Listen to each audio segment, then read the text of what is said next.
always bet on black. Yep. Hey. All right, now here's my question to you guys. You guys got a whole list of awesome tag teams there. Steve Jericho and Titus and King, the Wolves, Cheech and Chong, you guys, the Briscoes. Give me a rundown. Let me give you the tag team, and you give me the first thing that comes to your mind to describe them. Run it. All right. Rhett Titus and Kenny King. They're very arrogant. Kenny's super athletic, but arrogant overall. I think cockiness would be their downfall. If I had to relate him to a football player, I would say they were the Deion Sanders of tag team wrestling. They're very, very, very, very flashy, but they're not going to make the big hit. Not against us. Crazy. All right, Cheech and Chong. Who the hell is Cheech and Chong? I mean, sorry, not Cheech and Chong. Cheech and Cloudy. You see where my head's at. Cheech and Cloudy?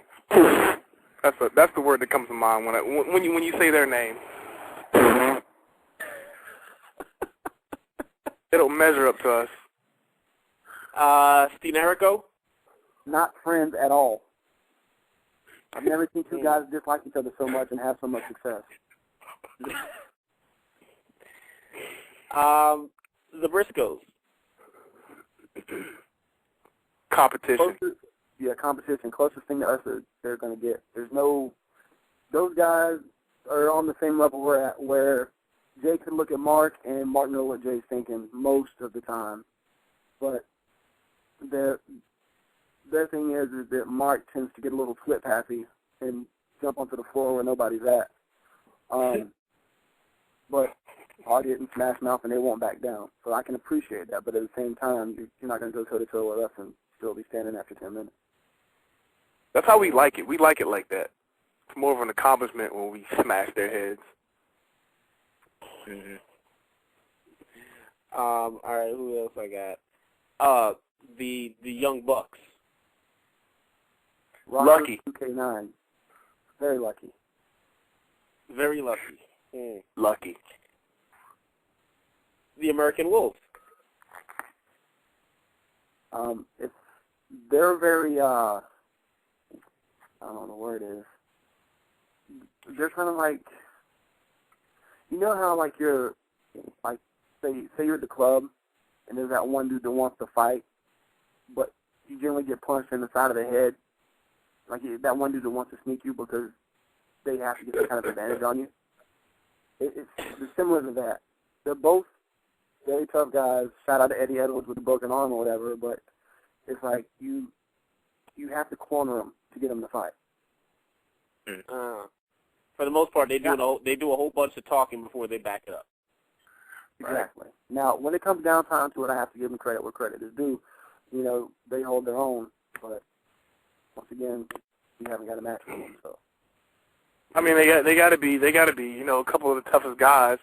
One of the toughest tag teams. I mean, they're the tag team champions of ROH, so they got to be tough. But it just takes a lot for them to go face to face with the realness. If you feel what I'm saying. Mm-hmm. All right, and let me just end it with this: Dark City Fight Club. Hungry. Very hungry. Brutality personified. We don't like people. We don't like people, and it shows. Tag team juggernaut. We might be slowed down, but we won't be stopped. Plain and simple. All right. All right, now that we gave the tag team roundup here, let me ask you about a new addition to the ROH family, Jim Cornette. What was your feelings about his ROH appearance? As far as the company goes, I don't think you can have a better wrestling mind in any wrestling company anywhere. That guy has forgotten more stuff than 98% of anybody in the business is going to learn, period.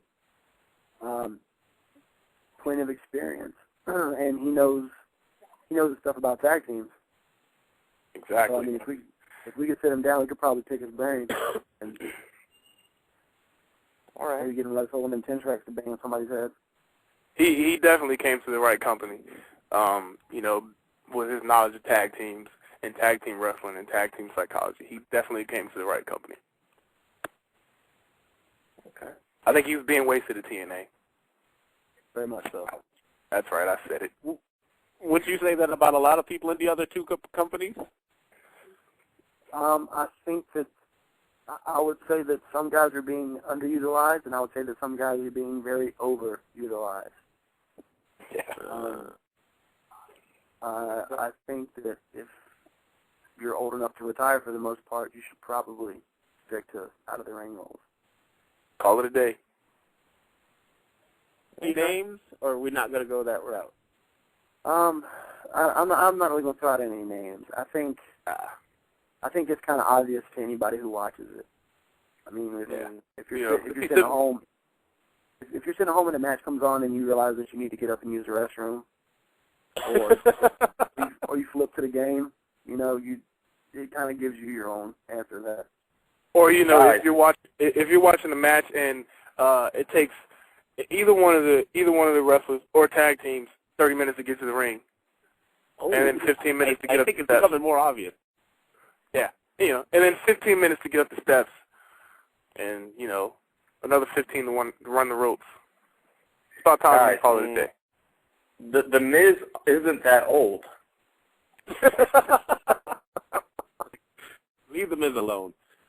All right. Okay. Oh boy. You're something else, Ferris. I am. Oh. Okay. So what's next for you guys? Who's the, because I believe the Briscoes won that tournament a couple weeks ago. So are they the number one contenders right now? I would imagine so. All right. So who's the tag team that you guys are focused in on right about now? Outside of course, the American Wolves. Is there any focus? Is anybody that really crossed your guys' path? Well, we owe the Young Bucks one, and the Briscoes. Our match kind of got out of control, so we never got to finish it. So we would like to get another shot with them, and maybe have something to where if we happen to go outside the ring, hit somebody with a chair or a little kid, a cat, whatever, we don't get disqualified for it. We'd like to keep the match going. And like I said, the Bucks, we owe them one, and they know they got it coming. So eventually, they're going to be in the wrong place at the wrong time, and we're going to be there too. So. Mm-hmm. Oh yeah, we owe the Bucks. And I tell you what, that Kenny King punched me one time in that tag team rumble. I owe him one.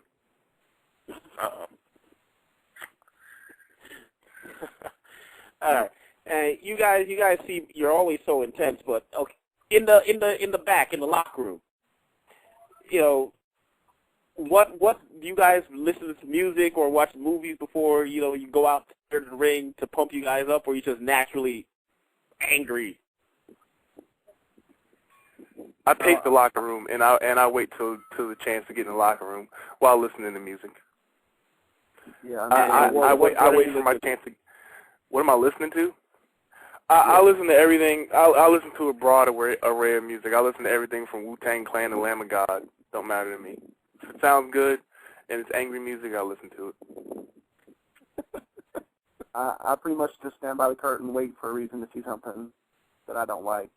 That's accordingly go out there, match or not.